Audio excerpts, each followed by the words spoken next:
Welcome back. In the clip presented on my YouTube channel at Alex Suzio, I will tell you about Vlad Țepeș and Katharina, a love unparalleled in history.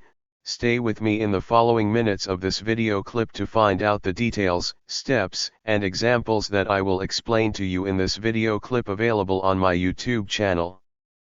Love has crossed the threshold throughout history at the homes of many personalities that some of us may have considered incapable of love or being in a romantic relationship. This seems to be the story of Vlad Țepeș, being considered by many people over time to be a categorical, harsh, cold, and unfeeling man. It may sound strange, but the Wallachian voivode was not only the protagonist of bloody stories, but also of a romantic love story. It is said that love does not respect rules, laws, or boundaries, and that it manages to warm any icy heart. This is how it seems that the heart of the dreaded Țepeș was warmed, with the love of a 17-year-old girl.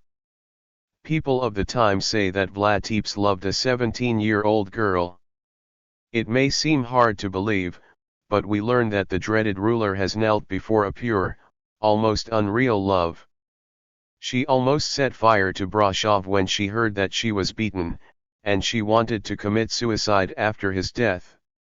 All the voices say that they fell in love at first sight and that such love is born rarely, maybe too rarely. Christmas Eve in 1455 was a memorable one for Vlad Țepeș. A great conqueror, the ruler, aged 24 at the time, fell in love instantly. Two blonde pigtails and two blue eyes caught her eye. The name of the girl who stole his heart was Catherina. He was only 17 years old and was struggling to pull a heavy sled, full of supplies for the soldiers, in Brașov. The love story that followed was tumultuous and ended tragically. When she conquered Vlad Țepeș, Catherina, an extremely beautiful Saxon woman, was accompanied by several girls. None were thinking of conquests, but were all struggling to pull the heavy sledge with provisions for the soldiers. Seeing the scene, the ruler offered them help. That was it. When he saw her up at the bastion, Vlad Dracula, who was just there with his officers, jumped to help her. To everyone's amazement.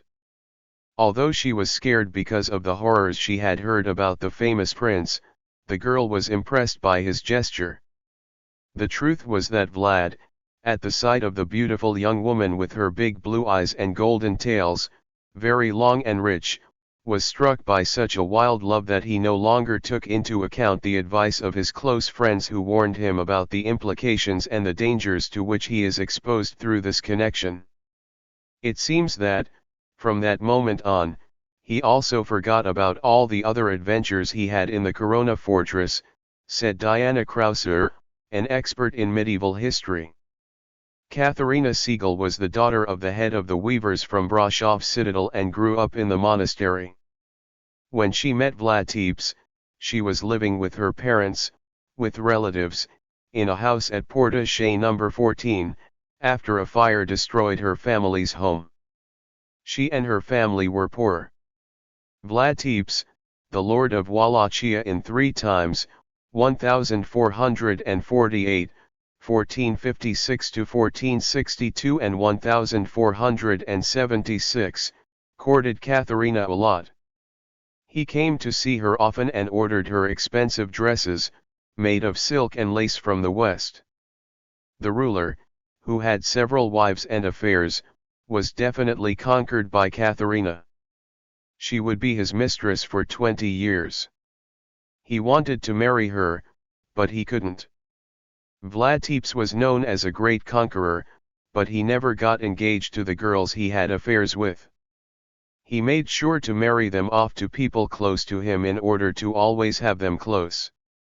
However, Catherina was his great love and he was able to die for her, said the historian Alexandru Mihailov. The ruler's love for this girl exceeded all judgment. He injured a priest because of her.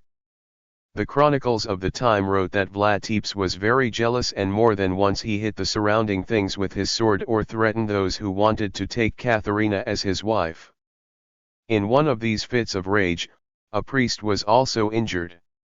More precisely, looking for Catherina one evening, Vlad Țepeș was upset that the young woman was not at home and waited for her until she appeared, from a gang, accompanied by her cousins. He is said to have asked her why she was walking down the street so late, and she chased her down the street. Țepeș caught her and gave her a kiss, at which point a priest intervened who came out to see who was making the noise. In the darkness, the priest did not see Țepeș's face and jumped to save Catherina from the hands of the man who was attacking her. It seems that Țepeș then wounded the priest with the sword. He wanted to burn the Brașov citadel for her, when he heard what she suffered because of the love affair with him. The beautiful Catherina would pay for her relationship with Vlad Țepeș, which she kept for 2 decades, until his death. On April 2, 1459, angry at the high taxes imposed by the Saxons in Brașov and the intrigues of the city leaders, Vlad Țepeș destroyed all the grain harvests in the Barse land. He ordered the arrest of hundreds of traders and merchants who were coming to the city with goods, whom he took to the slums of the city, in today's Bartolomew area, and impaled them. The wives of the merchants in the city attacked the house where the girl was, beat her, cut her hair and took her to the pillar of infamy in Piața Sfecului. She was pregnant with the second child she gave to Țepeș. His anger was great when he heard that his beloved had been beaten and humiliated at the stake. He threatened to set fire to Brașov, but, in the end, he managed to release her through negotiation. He spared the Saxon merchants whom he was going to execute in Bartolomew. The legends say that Vlad Țepeș would have recovered one of Catherina's braids, which he kept until his death, on a pillow, in a closet. He would even hit his wife for this adored piglet, after she discovered it hidden. He made 2 attempts to marry her. Catherina was the only woman for whom Vlad Țepeș wanted to divorce. He went all the way to Pope Pius II to ask for the annulment of his marriage to Anastasia Holzinska, the niece of the Queen of Poland, but he did not receive approval. Later, after his wife at that time committed suicide, in 1462, in order not to fall into the hands of the Turks, Vlad Țepeș wanted to finally marry his beloved, Catherina. But it was not to be.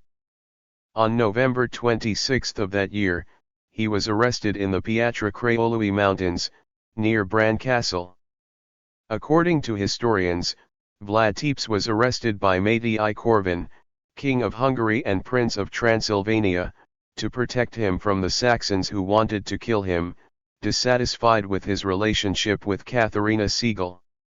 Although they never married, Vlad Țepeș and Catherina had 5 children: Vladislav, 1456, Catherina, 1459, Christian, 1461, Hannah, 1463, and Sigismund, 1468. The ruler took care of all his descendants, bequeathing them lands and houses. After 14 years of detention, returning to Wallachia, Vlad Țepeș was once again appointed ruler of the state.